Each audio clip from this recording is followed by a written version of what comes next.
1995, Contagem, cidade da região metropolitana de Belo Horizonte. Dois headbangers, fãs de thrash metal, especialmente Creator na escola alemã, Slayer na escola norte-americana, decidiram montar uma banda. E aqui, em 2025, são 30 anos dessa esquadra que cravou o seu nome na cena thrash metal mundial. Os monstros que levam esse nome.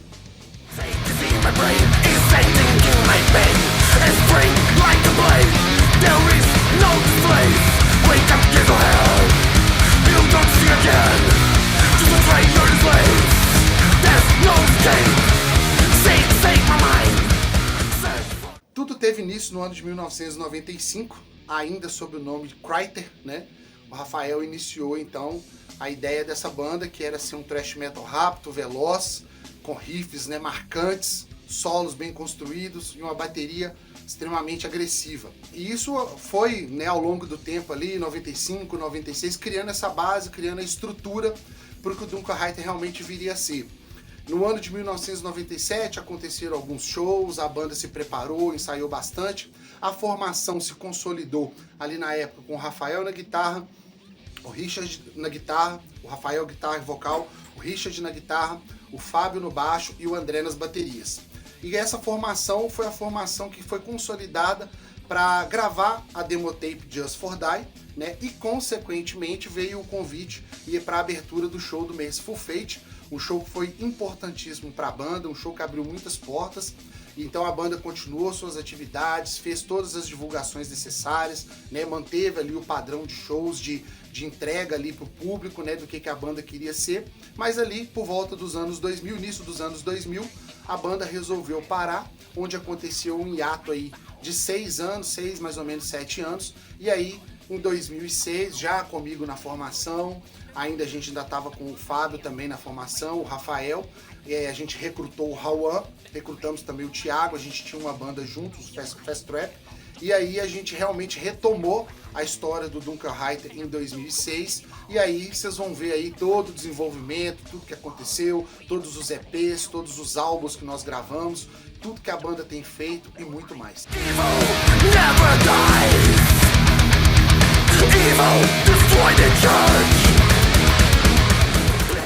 Bom, e chegou então março deste ano com uma nova formação, mais coesa, que promete gravações, lançamentos, que é mais uma etapa da Dunkelheiter, e eu já vou trazer o Rivelli para apresentar pra gente essa nova formação, cada um também dando a sua ideia. Mas, o Rivelli, de março pra cá, as coisas mudaram de novo. Sim, mudaram para melhor. Mudaram para melhor, e a nossa ideia é continuar fazendo o nosso som, continuar fazendo o som que a Dunkelheiter sempre fez, thrash metal forte, agressivo, com aquele estilo mineiro que a gente sempre prega, né? Coloca dentro do nosso som. Meu nome é Rivelli, eu sou guitarrista e vocalista da Dunkelheiter. Eu entrei na banda em 2006. Eu já conhecia o Dunkelheiter através da demo, né, da demo tape Just for Die. Eu já conheci o Rafael, já sabia a história dele com a banda. E foi engraçado porque eu tinha uma outra banda na época que tocava um estilo parecido. E aí a minha banda acabou, a gente se conheceu pessoalmente no sentido de criar uma amizade. E aí surgiu a ideia da gente fundir o que era a minha banda com o que era o Dunkelheiter. E aí, em 2007, eu entrei pra banda oficialmente, e aí estamos aí até hoje, tocando thrash metal de Minas Gerais. Meu nome é Anderson, sou baixista da Dunkelheiter e entrei na banda em 2023. Quando fui convidado, foi uma satisfação enorme, porque eu já gostava muito do som da banda, eu já via vídeo de palco, tinha material deles, né, o Holy Grail, e achava foda a banda. Estamos quebrando tudo até hoje. E daqui por 26 vai ser assim, foda. Eu sou o Farley, sou guitarrista do Dunkelheiter, estou na banda desde 2020. Plena pandemia, fui convidado para fazer parte dessa maravilhosa banda de thrash mineiro. Minha história com a Dunk eu já tenho longos anos também, venho de fã, conheci através do Death in Pain, o disco que eles lançaram. Também com a antiga banda que eu tinha, o Ostegor, a gente abriu o show para eles algumas vezes. E rolê assim, trocando ideia. Algumas vezes a gente sempre encontrando assim em show, né? E tive o prazer de entrar nessa banda e tô aí até hoje.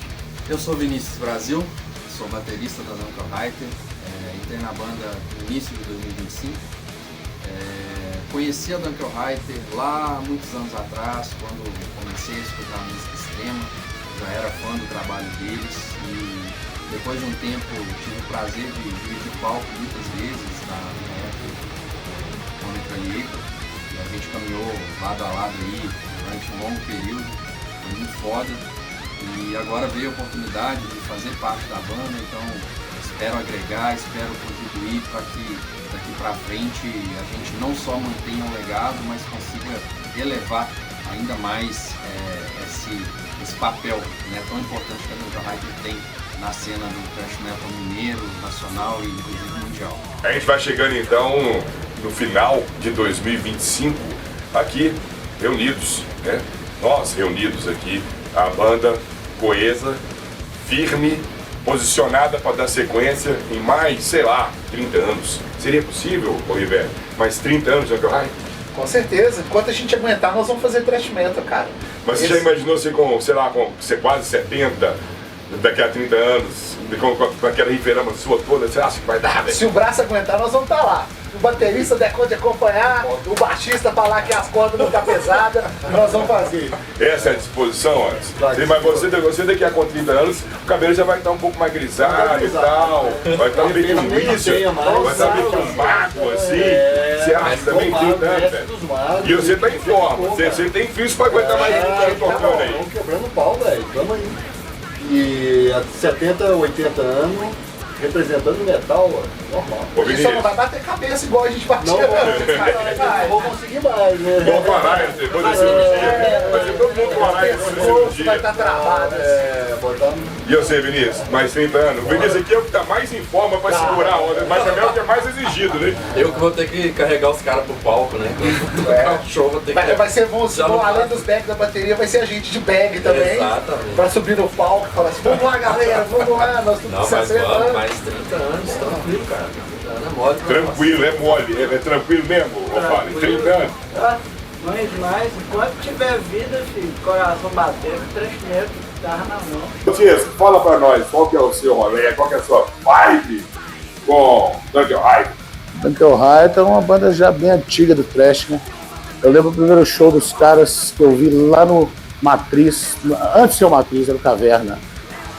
E era legal que os caras estavam todo mundo de calcinha apertadinha, tipo do Structure, né, cara? Era bem engraçado assim. É uma banda muito foda, uma banda expressiva no cenário, né? Do metal de BH. E é uma galera que tá nesse corre aí já há muito tempo, né, velho? E, porra, mais assim, mais foda ainda que tem um grande amigo meu tocando com os caras agora, que é o Anderson, o Salsicha, né? Já foi Spiro, foi Divine Death, e já foi os Caralho 4, né? Chronic Ashes, Old Alders, Funeral.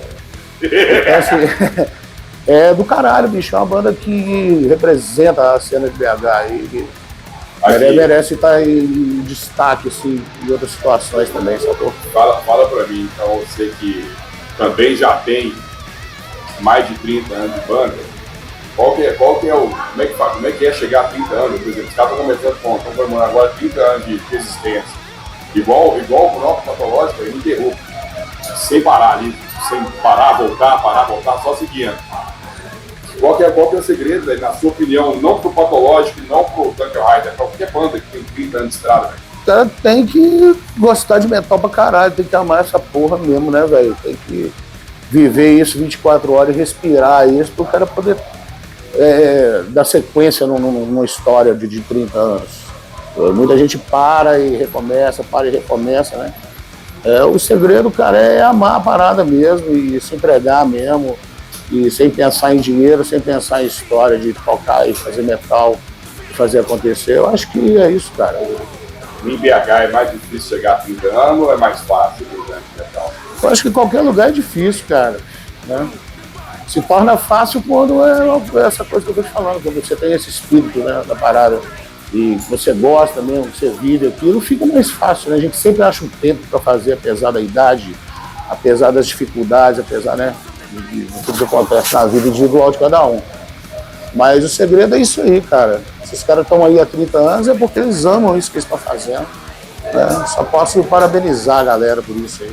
E é isso, né, gente? Aqui a gente celebra a vida, né? A vida da Dunkel Rider. Vou aqui perguntar pro Anderson, qual que é a sua maior experiência com a Dunkel Rider, assim, velho, nesse rolê? O que você mais curtiu fazer? Que você acha que de repente faltava fazer ainda? Ou alguma outra situação que você fala assim, cara, pô, que legal tá tocando aqui, velho? Cara, pra mim, a verdade tá sendo um aprendizado, né? Porque a minha história sempre foi o death metal. Então quando eu vim tocar thrash metal, pra mim foi um desafio, tive muita dificuldade no início. Mas desafios estão para ser superados, né, cara? Então, sim. Então me desenvolvi muito como músico tocando com ele, entendeu? Além de ser uma coisa totalmente diferente de tocar, de execução e tal, de death pra thrash, os caras tocam muito, né, cara? Eu quis absorver o máximo dessa qualidade deles, que eu também desenvolvi.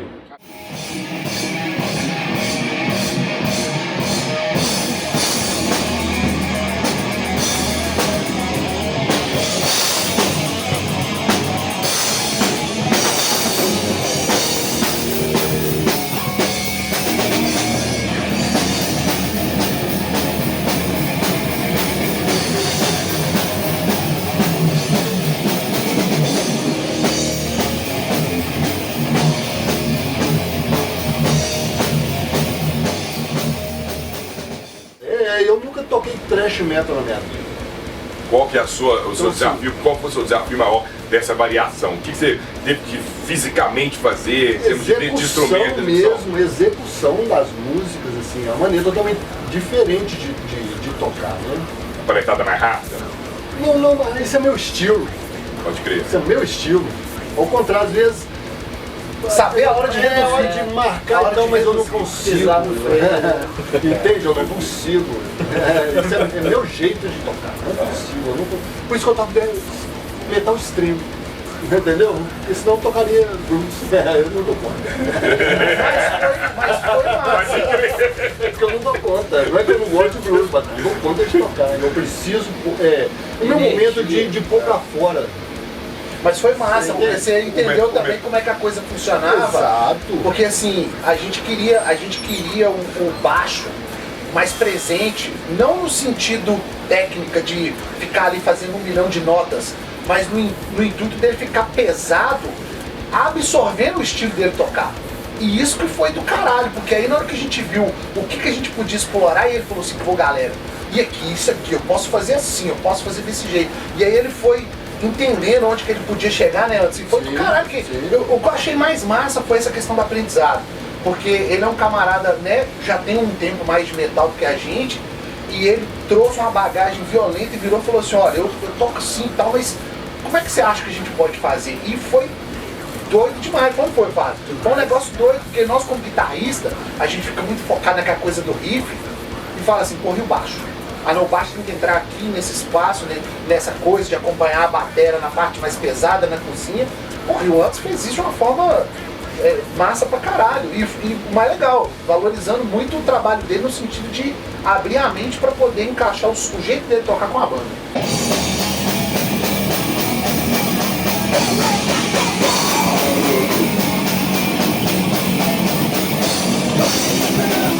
Pra você já foi mais fácil, né, o Fábio, no sentido de não ter tanto desafio de troca, porque você já tocava thrash metal com os Ostergor. Fala pra gente como é que foi esse período que você entrou na banda, como é que surgiu o convite, como é que foi esse trem? Então, né, cara, como o Anderson falou, desafios sempre estão aí, né, pra gente superar. Pra mim também foi um desafio, porque a minha pegada, assim, é diferente da do Ribeiro. Ele tem mais velocidade, aquela coisa mais visceral. Eu vinha mais do heavy ali, do thrash, mas com os de agora, aquele misto de death e thrash, né? Então, quando eu cheguei na Dunkel, pra mim foi uma surpresa. A questão das paletadas, né? Os riffs assim, não foram muito difíceis de pegar, mas exigiu uma certa técnica a mais. Mas pra mim foi excelente, porque me desenvolveu bastante também, né, como músico. O Ribeiro também muito paciente, também excelente professor. Que isso? A gente sempre aprende com ele coisas novas, com as músicas novas que vem, com as gravações. Então, é um cara que eu admiro pra caralho. Valeu, irmão. E o puta desafio, né? Substituir o Rafael Nossa. no meio da pandemia. Nossa. E a gente começou a ensaiar, o Fábio lembra disso. Nós vinhamos pra cá todo dia, cara, ensaiar eu e ele, treinar as músicas pra gente tocar lá no Live Lemos, cara. Que foi do caralho, no meio da pandemia, era a única parada Eu de lembro som disso. underground que tava rolando em BH, não Já tinha. cheguei com essa responsa aí. Chegou com essa resposta e nós chegamos lá, arrebentamos tudo. Os caras ficou doido Lembro na época. demais, Foi lembro doido demais. demais. Pra nós foi legal pra caralho, cara.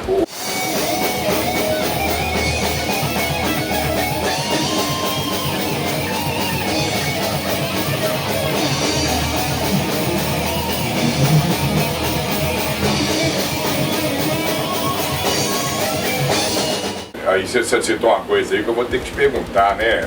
Porque você substituiu, botou um cara de responsa para substituir o Rafael. Mas a saída do Rafael talvez seja a que você mais sentiu, né? Você já passou por outras saídas de membros, tanto que você é o mais velho da formação atual. Mas eu acho que ter o fundador saindo é uma pancada, né? Eu repito a fala do Farley. Pra mim, o Rafael era a grande referência musical do Duncan Hyde, né? Os grandes riffs, a forma de tocar, o timbre. Cara, eu sou muito pegado nessa coisa do timbre, né? O som que a gente quer passar, tudo aparecer, tudo ficar bom. E o Rafael era a minha referência pra isso. Então, igual o Fábio falou, ele também foi muito paciente comigo lá atrás, quando eu ainda estava começando a tocar thrash metal, e foi me dando dica ali, me ajudando, falando o que a gente podia fazer. Sempre foi um cara muito aberto para novas ideias, para novas coisas.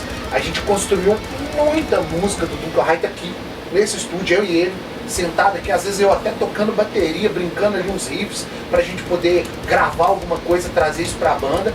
Então, quando ele saiu e o Farley entrou, a gente pensou assim, porra, cara, é difícil substituir uma identidade, né? Você mesmo já até disse pra mim, é muito difícil substituir uma identidade. Sim. Mas ao mesmo tempo, o Farley conseguiu imprimir, velho, a forma dele de tocar, agregou com a banda. Na época a gente tava na formação, eu, ele, o Roberto e o Jonathan. Foi bem legal, a gente conseguiu fazer tudo casar. Aí com a entrada do Anderson isso ficou mais fácil. A abordagem que o Anderson deu por baixo deixou tudo mais fácil. E o Vinícius agora fez uma outra coisa que, assim, pra nós foi revolução, né? A gente até já trocou muita ideia sobre isso, que ele trouxe muito aquela questão da paciência rítmica. O que é a paciência rítmica? Às vezes a gente quer acelerar pra caramba. E ele, galera, vamos imprimir aqui a mesma velocidade.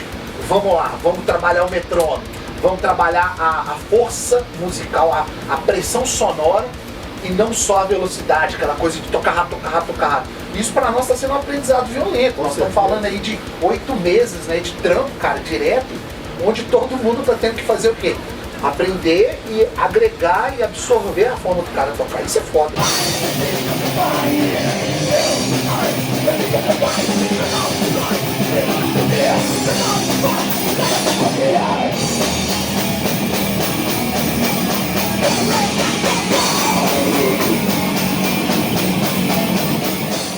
Ô Vinícius, fala pra nós da sua trajetória, velho, porque eu imagino, me corrija, mas a Soul John Banda foi a Metralhator, se eu não me engano, e ela já tem um tempo que ela encerrou atividades. Nesse tempo você ficou parado ou você ficou tocando em casa, tocando, fazendo som, treinando, ou você chegou a ficar inativo? Não, fiquei nativa, 100%.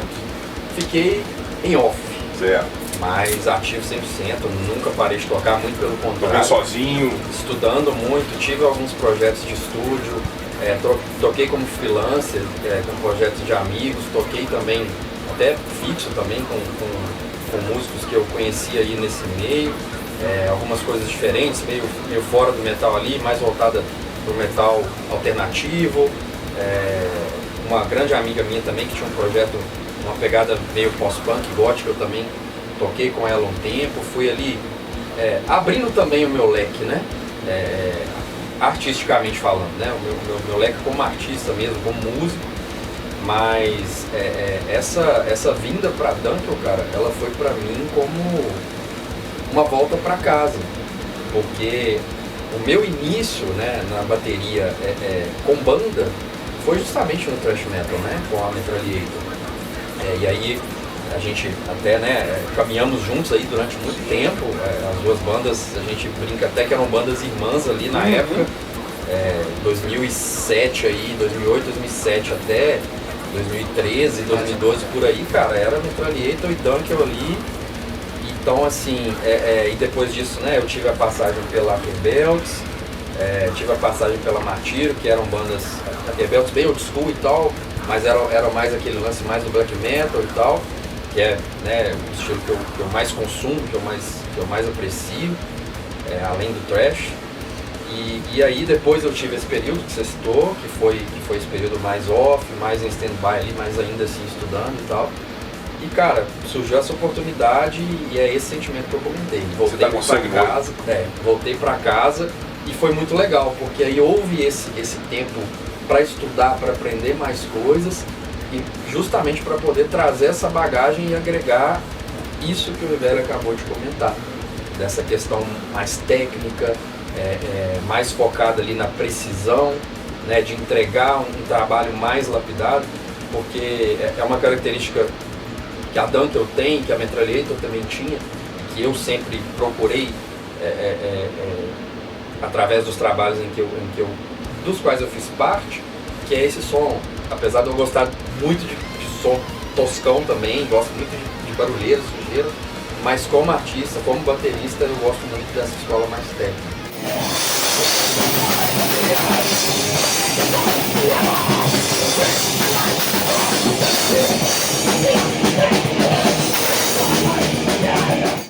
E você tá percebendo que assim, você fez a escolha certa, tá te trazendo um retorno humano? Cara, é sensacional, assim. Primeiro, a gente acho que é como se fosse uma entrevista de emprego que a gente faz, né? Apesar de já conhecer todo mundo, o Anderson um pouco menos, né? O Anderson mais à distância, mas nada mais é do que uma entrevista de emprego, cara. A gente fica nervoso. Cara, eu conheço o Rivelli, tipo assim, deve ter quase 20 anos. Tem mais, né? Mais. Mas você chega aqui, cara, pô, vê o teste, nervosismo, cara. Tremedeira, Dunkel Reiter. O primeiro ensaio, né, cara? É aquela coisa que você fica assim, será que os caras vão gostar e tal? Mas assim, o primeiro quesito é sempre humano, né, que você citou. Então, aqui eu tô entre amigos, aqui eu fui recebido assim, de uma forma até difícil de escrever. Aqui a gente se diverte, aqui é onde a gente sempre comenta, né, Anderson? É onde a gente traz o estresse todo da semana, cara, passa daquela porta ali, acabou. Beleza. Fernando, então fala pra mim sua relação com o Dunkel Reiter, vibe das antigas, e atual, enfim, a sua sensação de ter a banda. Eu me lembro quando eu fui num show do Merciful Fate, eu não sei quantos anos atrás, a primeira vez que eles vieram em Belo Horizonte, primeira e única, né? O Merciful Fate veio em Belo Horizonte. E tinha uma banda que abria esse show, uma banda de Belo Horizonte, de thrash metal. Eu lembro que na época a gente ficou bem curioso, né? Não tinha internet, não tinha nada, a gente ficou tentando saber que banda que era e não conseguimos, e nós fomos pro show, eu e meus amigos, nós fomos pro show, e chegando lá, começou a tocar uma banda, um som muito foda, assim, uma espalhetada, uma banda assim, excelente. Aí eu falei, pô, é o Dunkel Reiter, cara, que foda, que banda legal. E, cara, eu acho que eu fiquei fã da banda desde aquela época. Aí lá na hora eu peguei uma demo com os caras, uma demo tape, um cavaleiro. Eu tenho ela lá até hoje, essa demo, uma demo em fita mesmo.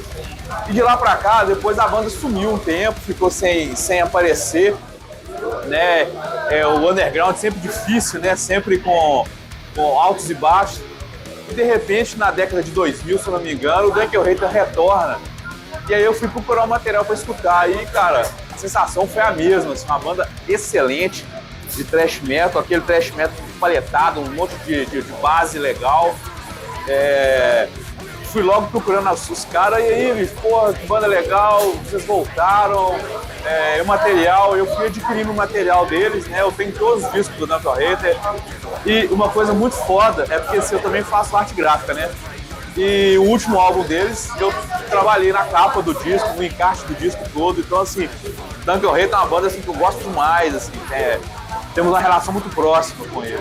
Fala pra mim, você lembra legal de um show deles, de um show específico, abrindo talvez, fechando. Pô, o show Sim, o show do Mestre Fate ficou muito gravado na minha memória, apesar de não ter ninguém daquela época hoje. BH, Mestre Fate, não era Trash, não era Bar Brasil. Não, Não. O cara pulou e pegou a cartola. Não foi, não. Ele pode pegar a cartola, não, também não, viu, velho? Você lembra que ele pegou a cartola? Então vamos tirar a cartola no show do Mestre Fate, o cacete. Foi, mas foi no Bar Brasil, Bar Brasil. Tava no Jacareca, mas que arrancou a peruda. Deixa eu voltar. Volta na sua escola sobre mim, Pois é, o show do Mestre Fate me marcou muito, porque eu conheci a banda naquele momento, e foi muito bom o show, o som tava legal, deu pra escutar a banda. E também o show que eles fizeram junto com o Drowned, um pouco antes do nosso disco novo. Cara, foi uma festa aquilo lá, foi muito foda. Os caras estavam com sangue no olho, tocando pra caralho. Então, assim, a banda é foda.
Para os full álbuns, os discos de estúdio, vamos dizer assim. Começando pelo primeiro, que é o Unholy Grave. Fala pra gente então, ele tá até aqui. Deixa eu pegar ele aqui. Aqui, ó. Tá aqui, primeiro full Unholy Grave. Como é que foi a criação disso aí? Bom, então, o Unholy Grave foi o nosso primeiro full álbum, né, cara? Era o nosso sonho fazer isso aqui. E a gente trabalhou pra caramba pra fazer esse álbum.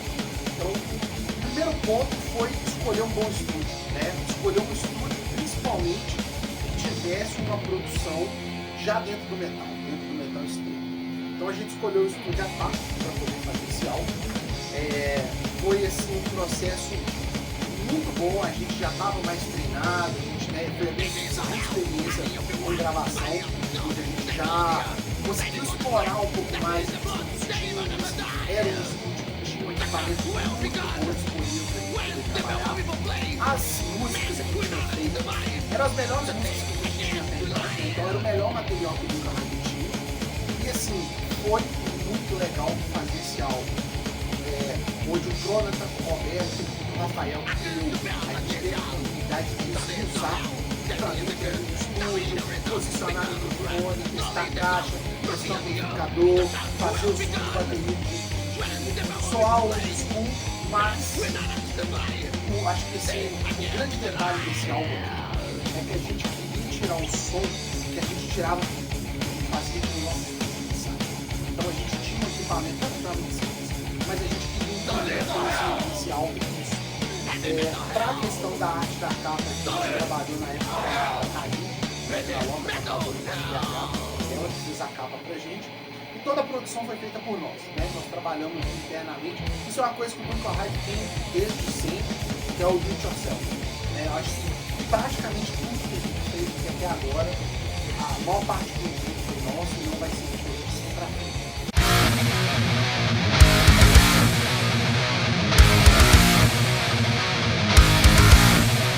The Threshold Lion!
satisfação muito grande, foi a realização de um sonho.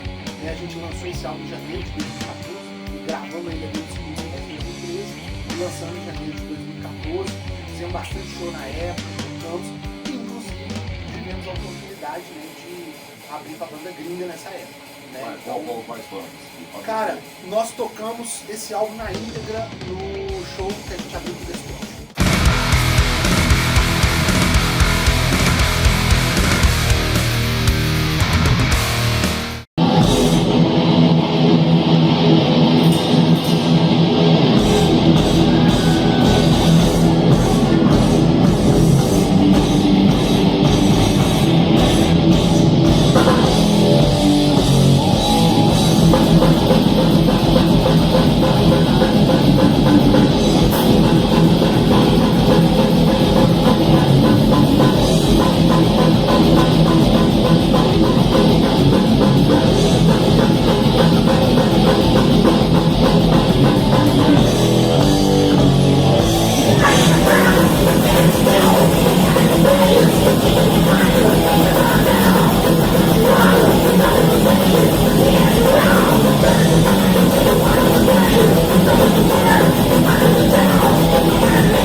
cara, espero poder muito continuar tocando as músicas. O show do Rock and Roll foi um ápice, a banda que vocês tocaram, vocês mais esperavam tocar? Foi. O mais legal, cara, esse show, a parte da produção dele foi toda nossa. A produção da banda sobre não foi através dos organizadores da gente que a gente fez. Foi muito massa, porque na época o The Fraser estava vindo tocar em BH, primeiro, segunda vez agora no momento, e foi um show muito massa, mas assim, a gente teve a oportunidade de colocar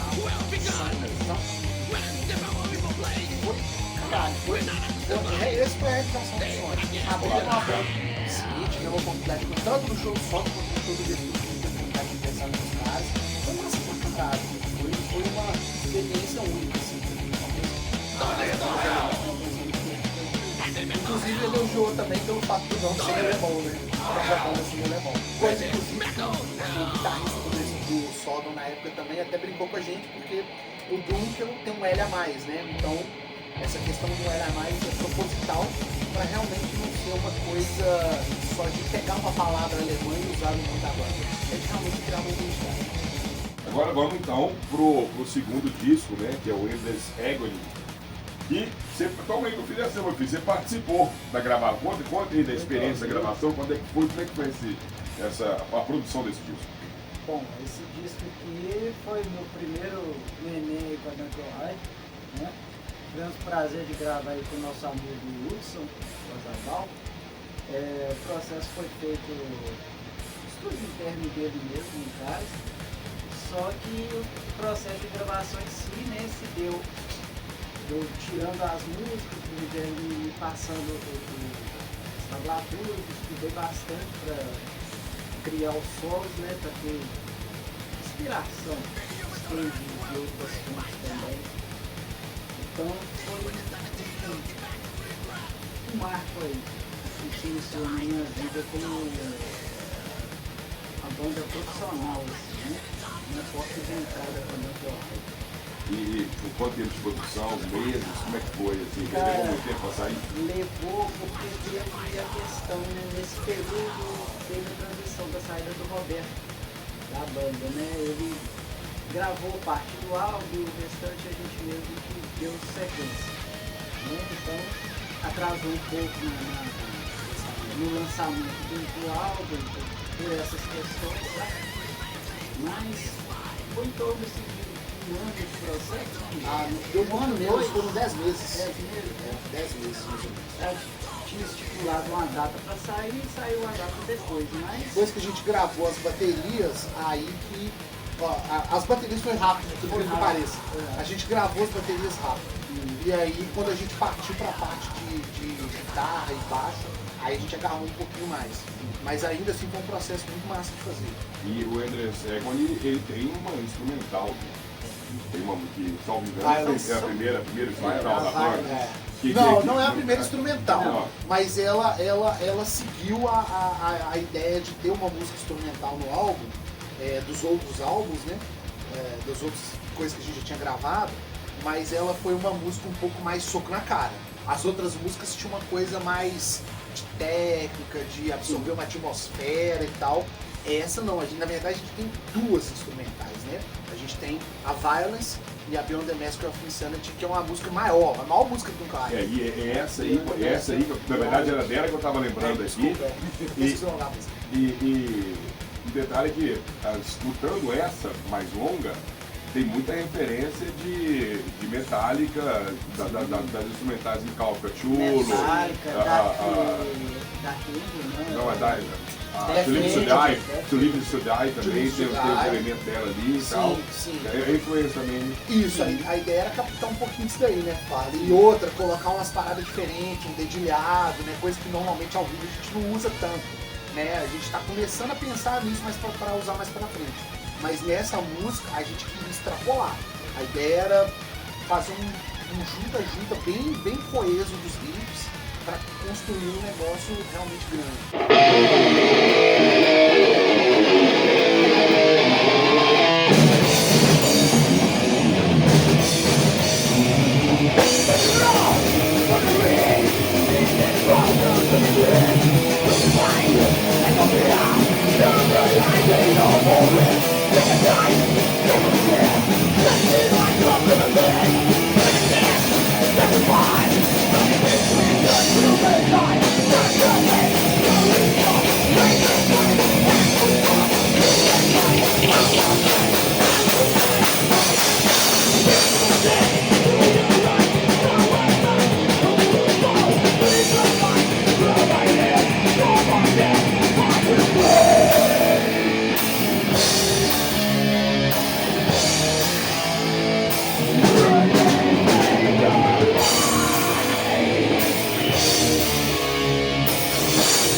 primeiro full é com meu primeiro trabalho profissional que eu posso dizer foi para Metal High. Tem orgulho? Demais, demais fazer parte desse álbum e do Trash Never Dies também, né? Os próximos que virão. Então já fala pra nós o Trash Never Dies, que é o próximo full, né? Que é o último lançamento aqui. Fala pra nós da gravação desse disco também, já depois do nivelamento.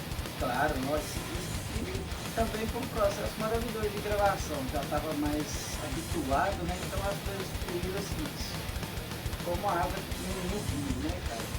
O processo foi bem fácil, bem tranquilo, os solos vieram assim, os riffs que já estavam prontos, né? A gente só lapidou. Ele tem três inéditos e o resto é gravações, é isso? Então eu tentei buscar o máximo assim, das minhas referências também e colocar aqui. Estudei bastante também para fazer um bom trabalho. E é isso que eu busco sempre entregar, né? Que estúdio que foi? Então, tanto o Endless Agony quanto o Trash Never Dies, a gente gravou parte aqui e parte no estúdio do Hudson, né? Que na verdade é um home studio, né? É um home studio. Que inclusive é realidade hoje, né? O nosso estúdio aqui de ensaio já vai ser o nosso estúdio full time agora de gravação. Nós vamos produzir o nosso material aqui. A gente já tem produzido, né, Vinícius? As nossas demos aqui, gravações. O Vinícius participa, o Fale, o Anderson.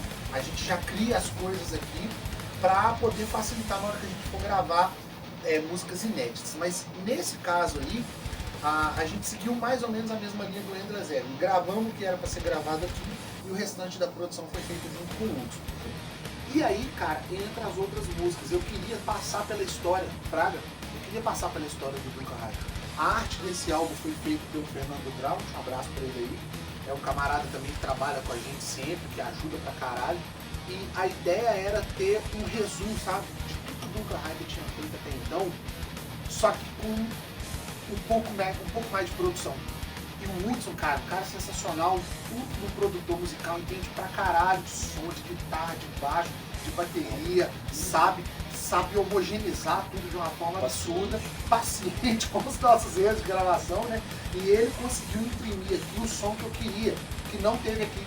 Então as músicas que a gente trouxe pra cá, igual por exemplo a Nuclear Disaster, a Game of Death, que são músicas do EP, na época, né, o Ítalo, infelizmente, por questão de não entender muito de metal, não conseguiu colocar o que a gente queria lá. O próprio Holy Grave, mesmo a gente já está trabalhando com um produtor que tinha um conhecimento de metal muito bom, ainda assim a gente ficou limitado por conta de algumas questões técnicas do estúdio. Então aqui, cara, a gente conseguiu, não, eu consegui extrair o som de guitarra que eu queria, o som de baixo que eu queria, o som de bateria que eu queria, e falei, cara, isso aqui é a referência do que o Duncan High vai ser daqui para frente. E eu queria que você falasse como é que é a relação com os fãs, assim, a receptividade que vocês percebem no público, a selvageria da roda, o feedback quando vocês terminam de tocar, ou esse carinho de fãs. A gente já rolou aí um ou outro aí que da sua relação com a banda, né? Mas eu acredito que quando uma banda tem 30 anos, ela também tem 30 anos de envolvimento com o público, porque senão ela não existiria.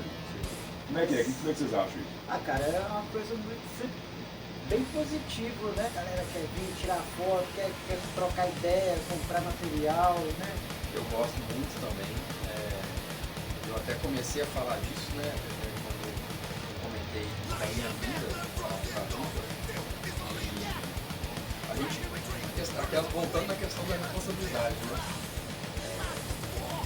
Fazer parte de uma banda, de uma história e tal. Gera uma certa expectativa e eu fui muito bem recebido, não só pela banda, mas pelos fãs da banda, sabe? Foram aquelas mensagens que eu recebi e nos 2 shows que nós fizemos, eu pude ver isso pessoalmente.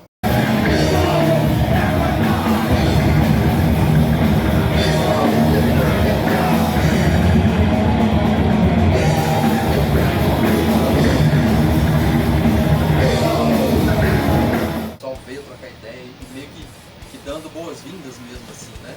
Até antes a gente encontrou, acho que no show do Desastre. Sim. E aí alguém já tinha tinha vazado um spoilerzinho, alguma notícia. Aí o pessoal já tava brincando e tal, tipo, nossa, a bateria É o Vinícius, nova bateria. é o Vinícius. É o Vinícius. Então assim, isso ajuda, né? Já criou expectativa na galera dispositiva. E aí faz com que a gente fique muito à vontade, ser bem recebido em qualquer circunstância é muito bom. Então assim, a banda que eu reparei é que realmente tem uma base de fãs assim, bem consolidada, é uma fanbase bem fiel.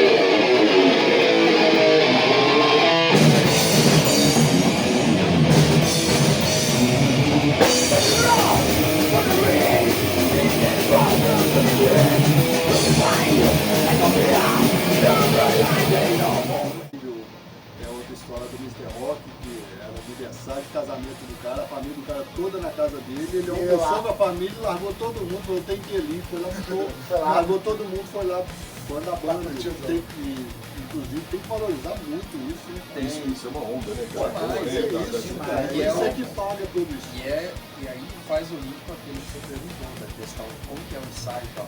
A gente tem muito essa consciência, cara, de responsabilidade, sabe? De vir aqui, de ensaiar e de dar o melhor que a gente pode dar, porque às vezes é um cara que deixou o compromisso de família, que gosta da banda e vai lá assistir. Às vezes é alguém que contou uma grana, cara, no fim de semana pra poder comprar ingresso pra ir lá assistir, sabe? Às vezes, né, a pessoa poderia estar ali fazendo O cara que outras deixa de coisas. tomar uma cerveja no show pra comprar o CD. Exatamente, vai comprar o CD. Então assim, eu acho que é o mínimo, sabe? É o mínimo entregar uma apresentação de qualidade e é o mínimo retribuir, né, esse cara.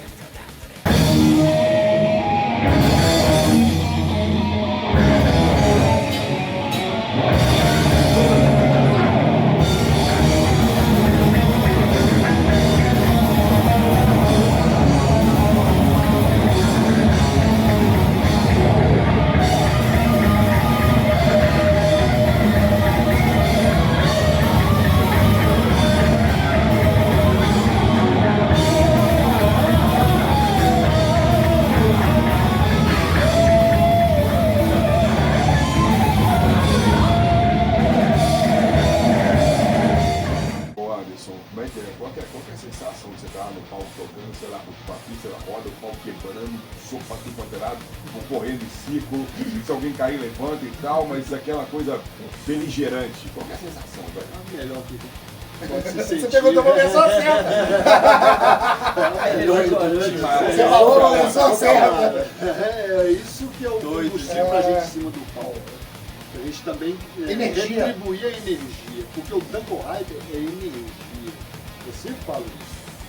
É energia. As apresentações não podem ser simplesmente fazer o show. Entendeu? Você tem que gerar aquela energia para todo mundo. Você estava perguntando, né, a questão de como que é o público depois, né? Positivo demais sempre, né? Isso é muito bom e tal, mas o melhor de tudo é exatamente o que você falou. Na hora do show você tá lá em cima, você vê o que está acontecendo aí embaixo. É bom demais. Você tá produzindo, É o tá reagindo. objetivo Ação, de reação. tudo, cara. É o objetivo de tudo. É levar a arte e a sua arte a atingir as pessoas. E você não atingir, isso é bom demais. De uma forma extremamente violenta. Violento, mas É bom pra caramba. Positivo, é pra ser violenta, né? Engraçado a gente E no bom sentido. ver de cima isso, né? Antigamente a gente estava lá embaixo. Exatamente. Hoje a gente tem a visão do que a gente era também, E entendeu? ainda é até hoje, né? Mas eu te Show. mando pela idade, nós vemos muito. Isso a gente vê, eu e o Vinícius no show do Disaster, vendo o baterista do Disaster tocar com um sorriso de canto a canto, velho. O cara alemão, aí nós estamos assim, velho, por que esse cara tá rindo tanto? Porque a roda não parava e todo mundo ali cantando as músicas. Querendo ou não, as músicas do Disaster são músicas fáceis de cantar. E todo mundo cantando e agitando, e o cara assim, cara, que público foda, que energia. E não era um cara de 32 anos, era um cara dos seus 50 e lá vai pedrada, cara. E o cara tocando com uma força, com um vigor assim, violento, e nós estamos assim, eu vi isso. É isso Da aí. hora, cara, É que isso bom. E é isso, né? Como fã. Ô, velho, você também você percebe assim, você que tá há mais tempo na banda, né? Esse carinho sempre foi essa marca, né? Sempre, cara, sempre. É um negócio que eu falo assim com todo mundo. O Anderson talvez é a pessoa que mais traz essa coisa de fora pra gente, no sentido de, nossa, outro dia um fulano foi no show e, pô, falou que a gente tá performando bem pra caramba, a gente tá tocando bem. Mas a gente percebe muito isso quando o cara, eu principalmente, eu percebo muito isso quando a pessoa vem falar comigo, ou às vezes até por conta de um contato de venda, né, de material e tal, e o cara vem e fala assim, pô, cara, aquela música lá, vocês gastaram, velho, vocês fizeram tudo que tinha pra fazer. Eu vi o cara e falei assim, cara, você prestou atenção nisso, é um detalhe tão pequeno ali no meio da música. Não, cara, isso pra mim foi o tudo da música ali, foi o supra-sumo que vocês extraíram. E, cara, sempre a galera traz isso pra gente de uma forma muito honesta, né? Muito homogênea, sabe, Oswaldo? Porque às vezes a gente fica muito naquela assim, quer fazer uma boa apresentação? Claro. Quer tocar bem? Com certeza. Mas, às vezes, o público entrega mais pra gente do que a gente entrega pra eles. A maioria das vezes a gente entrega, eles entregam mais pra gente do que a gente entrega pra eles. E principalmente, na hora que o cara vem e fala, pô, deixa eu comprar o seu CD, que eu vi vocês tocando, eu nem conhecia vocês. No Brutal do ano passado, nós fizemos talvez um dos melhores shows, né? Acho que a gente já fez.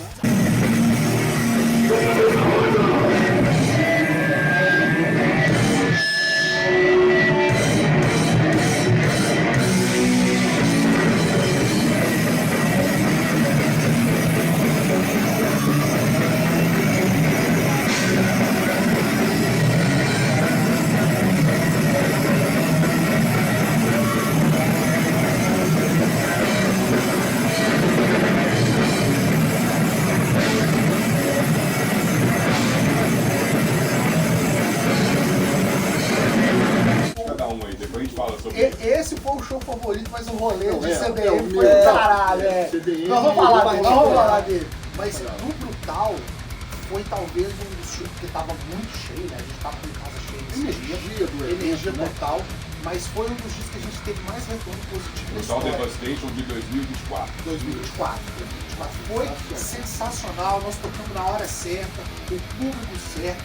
Tinha muita gente que tava lá no show que era caravana, né? Era de outra cidade. O cara virou e falou, pô, cara, eu só tinha ouvido falar de vocês, mas não porque vocês tocando. Eu já foi lá, já chegou lá no lugar onde a gente tava, né, com o material disponível, comprou os 3 fundos. O cara falou, eu quero os 3 álbuns. O cara comprou os 3 álbuns e ainda levou a camisa. Entendeu? Então, tipo assim, o cara falou assim, cara, eu não sabia que vocês existiam, eu não sabia que vocês eram isso. Aí eu disse, não, cara, que isso aqui é só uma banda aqui de vontade, velho. A gente toca por amor ao metal, não é o que é isso, né? Vocês é bom pra caramba, eu gostei demais, eu vou levar isso lá pra não sei onde. Qual que é o show de cada um aí, ó? O Anderson citou o Brutal, né? O Vinícius talvez é uma pergunta um pouco mais difícil, porque ele tocou dois shows só, né? Mas os dois só foram melhor. Foram muito bons os dois, mas o primeiro marca, né? A estreia marca, né? Exatamente, porque também correu bem, né? Correu bem e foi, coincidentemente, no pré-Brutal. No pré-Brutal desse ano, né? Então, assim, Brutal, né? O festival que eu sou, o pessoal que eu estou presente anualmente. É uma responsabilidade, mais uma responsabilidade. Então, assim, foi muito marcante essa estreia, foi muito legal. Mas aí eu vou comentar, não foi um show tocando com a Dante, mas foi um show com a Dante. O velho sabe qual é. Foi o Davi, o candidato. Foi um show, eu não vou lembrar o ano. 2008. Cara, o lugar não estava preparado para receber a quantidade de pessoas e nem a insanidade que acompanhava esses eventos. É onde tocou o Noturno Depression, que tocava nos anos 90. Exato.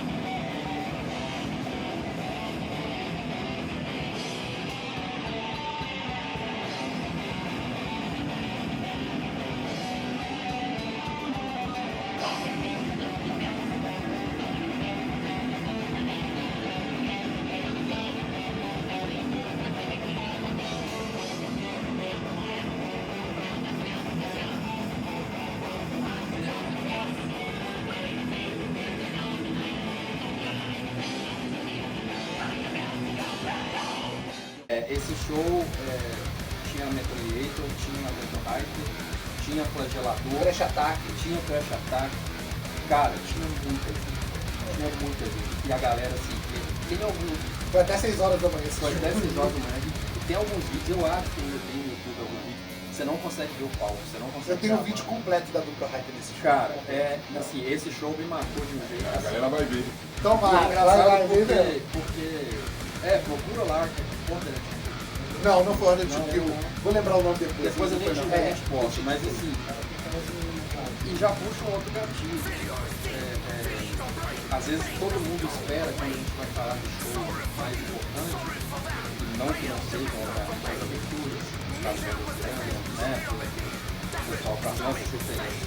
Mas esses shows, cara, o contato ali com o público são os mais legais, não tem jeito, não tem jeito. Realmente também, esse é um dos shows que eu também tenho na minha memória. Esse show, meu pai foi meu host, cara. Meu pai foi meu Olha host. só. Meu pai foi meu host. Esse show foi bem legal mesmo. Pra mim, cara, eu tenho, na verdade, são dois. O primeiro foi a abertura do Destruction, porque pra mim, ali a gente tinha, naquele momento ali, full álbum na mão, então já tinha realizado o que eu mais queria, que era gravar um álbum completo, abrindo com uma das maiores bandas de thrash metal do mundo, dentro da nossa cidade, em um evento muito bem feito, muito bem feito.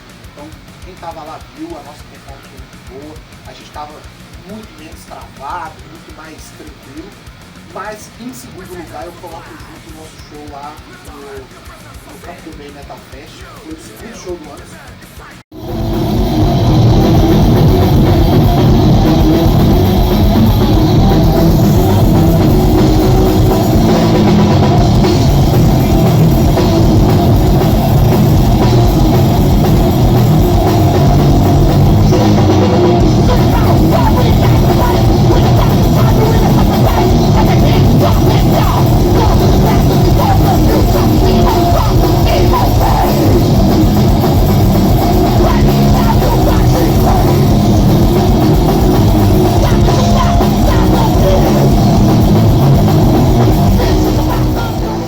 E aquele show foi sensacional. Onde foi o show?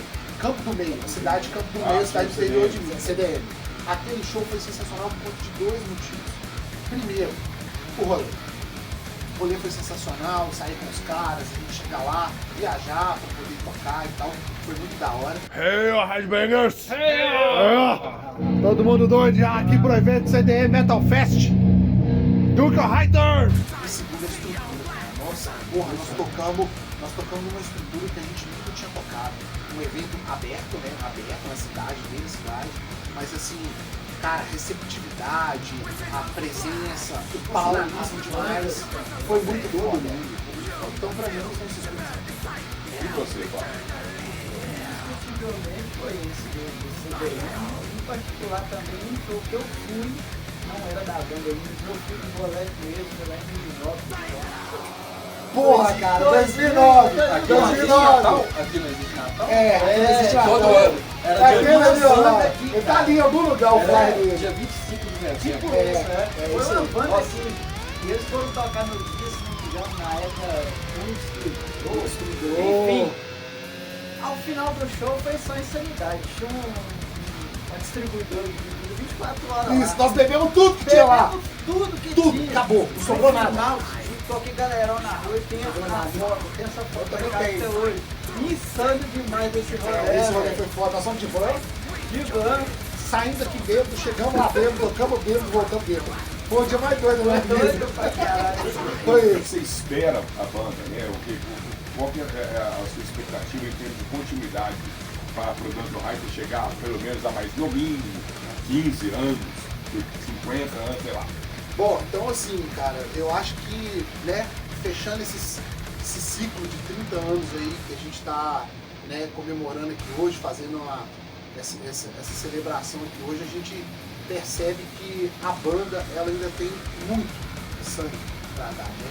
A gente tem condições de fazer muito mais música, criar realmente atmosferas pra gente poder levar o nosso som cada vez mais longe, né? É uma banda hoje, né, eu sempre falo isso, não é só por uma questão de mudança de formação, mas toda vez que a formação muda, entra um sangue novo, a gente consegue dar uma renovada, a gente consegue enxergar um pouco mais o horizonte, a gente quer muito trabalhar, né, as nossas músicas, evoluir musicalmente, isso, falho antes, que a gente falou muito disso aqui, no sentido de evoluir musicalmente como músicos, instrumentistas, né, mas também evoluir no som sem perder a identidade. Eu acho que uma coisa que o Duncan Hyder pode levar como legado é a identidade. Por mais que, né, o nosso logo, né, o nome da banda tenha sido reformulado em 2006, a gente entende que o legado da banda, a originalidade da banda se manteve dentro daquilo que era a proposta. Quer fazer um som rápido, um som pesado, um som técnico, um som bem executado. Então, podemos esperar aí novos álbuns, novas músicas, novas críticas, novas ideias, abstrair a nossa mente. E o principal, cara, esse eu não posso deixar de falar e eu tenho que ser o primeiro a falar isso. A gente quer se divertir pra caralho. Isso daí, cara, é uma coisa que nós aqui virou uma regra de ouro dentro da banda. Em primeiro lugar, a gente quer se divertir, a gente quer fazer o que a gente gosta, a gente quer estar bem fazendo isso. E, claro, bandas, a gente tem as dificuldades, né? Tem toda a questão de logística, trabalho, final de semana, show, viagens, mas a gente gosta pra caralho de fazer isso e eu espero muito poder contar com essa banda que tá aqui. Os caras realmente entrou com sangue no olho, estão com sangue no olho e, principalmente, fazem parte aí de um grupo que, né? Somos todos, né? A nossa visão da banda é praticamente a mesma do que a gente quer fazer, mas cada um com a sua identidade. A banda daqui pra frente, eu penso o seguinte, uma renovação, cada renovação que parece que está passando pela banda, está dando mais sangue. Querendo ou não, vira um combustível a mais. Então, assim, está todo mundo querendo muito. Então, a perspectiva do futuro é muito grande. Principalmente a entrada dele, mais gás, está todo mundo com fome ainda aqui para isso. Então, cheio de ideias, de coisa nova, então sim, vamos para cima, vamos para frente. Cara, faço as palavras dele, das minhas, venho aí com realmente muita energia, muita vontade, estou muito feliz de estar retornando o metal extremo, de forma assim mais pública mesmo, né? A gente falou, estava ali no off, nunca deixei de trabalhar, depois eu mais depois da conversa também, mas agora para a banda eu vejo a oportunidade, que eu acho que é colocar tudo que eu aprendi nesse tempo aí, stand-by, colocar mesmo à prova, quero contribuir muito com o trabalho impecável que eles eu estou assim, muito feliz também por ter encontrado não só amizade que algumas eu já tinha, mas fui muito bem recebido. E, cara, você poder tocar também. Eu tive essa sorte de todas as bandas que eu passei, sempre de tocar com uma pessoa muito competente. Mas eu acho que assim, esse time aqui da banda ele é diferenciado. Eu acho que a galera aqui tem um empenho assim, que é fora da curva, uma questão de organização, de respeito um com o outro, de respeito pela proposta de estar aqui fazendo esse som, de chegar no horário, sabe, de ensaiar, de se dedicar e de se divertir, em primeiro lugar. Então assim, 2025 particularmente foi um ano difícil para mim, não foi um ano fácil. Eu tive algumas perdas assim irreparáveis que eu ainda estou processando, e eu posso dizer com toda certeza que a Duncan foi uma das coisas que me manteve firme, assim, que me ajudou a passar por esse ano aí que agora está terminando, vamos começar outro, e é um novo ciclo, e tenho certeza que vai ser muito bom, mas é isso, pegar isso que a gente iniciou agora e daí para frente só fazer crescer e continuar esse legado aí que o Rafael começou lá atrás e representá-lo da melhor forma possível. Bom, para mim a expectativa com a Duncan é que a gente expanda os horizontes, né, nesse 2026 que chega, com novos trabalhos que a gente vai fazer, a gente consiga alcançar o espaço, né, que a banda merece de fato, no cenário tanto nacional, quem sabe mundial também, né, que é um sonho de qualquer banda alcançar esse patamar. E é isso, cara. ser sempre apoiado por esses caras aqui, amizade, a banda pra mim também é não só como algo assim de hobby, mas é um conforto emocional também, bálsamo. Não só emocional como espiritual também, que é uma missão que eu tenho que fazer. Estar aqui levando o som para as pessoas, eu creio muito nisso. Então, o que eu desejo para 2026 é isso, sucesso para todos nós e que a gente consiga alcançar nosso mérito, nosso espaço aí. Hail, Dunkel Rider!